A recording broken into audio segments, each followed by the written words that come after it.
Assalamu Alaikum. In this video, I will show you how to add dotted underline in Microsoft Word. Let's get started. Firstly, select the text and go to the Home tab and click the drop down menu of underline and select the dotted underline. Just select the text and click the drop down menu of underline and click dotted underline.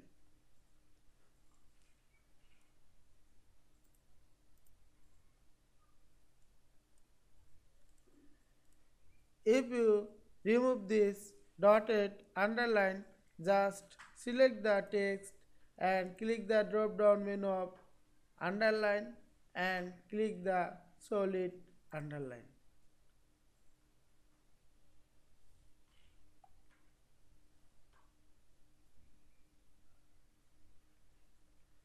If you want to remove this whole underline, just select the text and click the underline icon.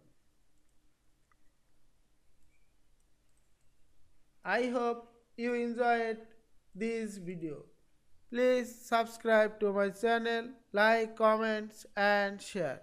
Thanks for watching.